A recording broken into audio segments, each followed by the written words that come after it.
J'accuse notre société de créer des monstres. J'accuse notre société de ne pas les punir assez sévèrement.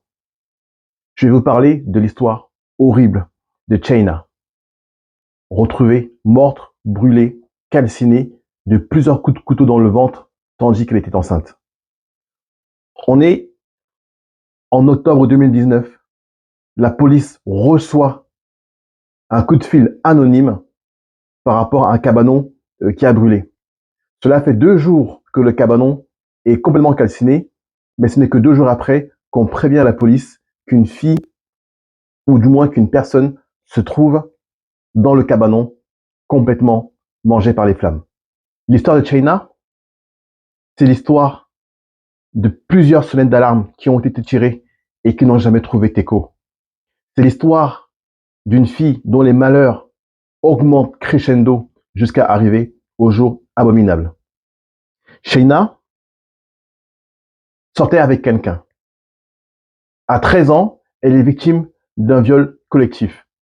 Son petit ami de l'époque l'invite dans un endroit désaffecté, l'attend là-bas avec des camarades pour lui demander de le pratiquer une fellation.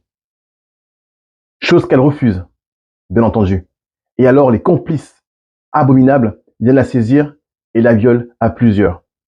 À 13 ans déjà, elle est victime d'un viol collectif. En raison de ce viol-là, alors que c'est elle la victime, elle est dans la cité, dans le quartier, vue comme une fille facile. Je répète, c'est elle qui est victime, mais aux yeux des autres, c'est elle le monstre. Une fille facile, une putain. C'est comme ça que les autres la voient parce que elle a refusé de se laisser faire. Ces gens-là, sous la contrainte, bien entendu, obtiennent des photos d'elle dénudée. Alors ils les font tourner dans le quartier. Tout le monde la voit. Ils se disent qu'elle est facile, encore une fois. Parce qu'on croit que des photos volées montrent d'une enfant, d'une femme, qu'elle est consentante. Alors que ce n'est sûrement pas le cas.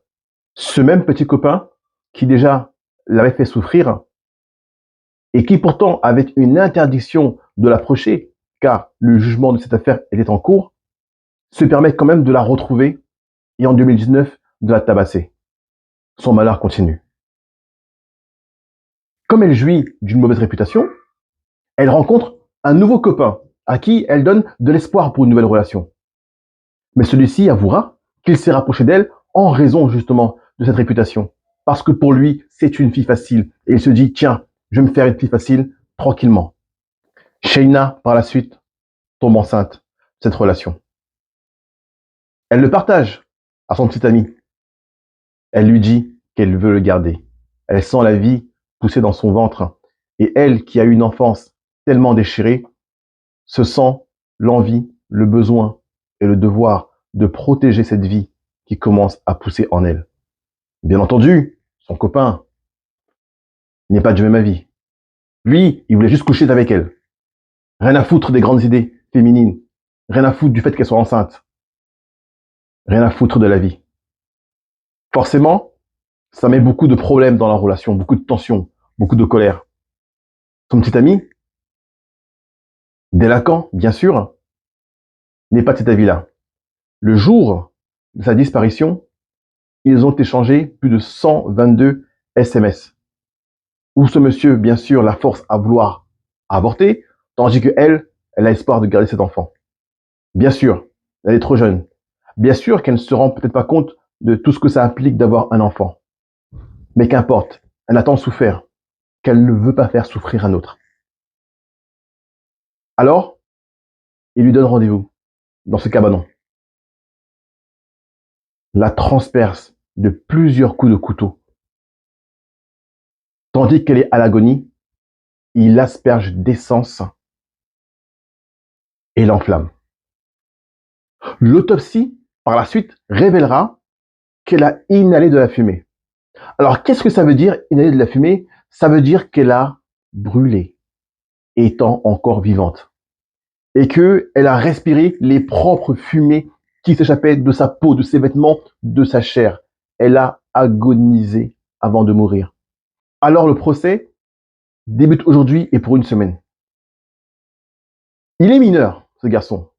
Ou du moins, il était mineur à l'époque des faits.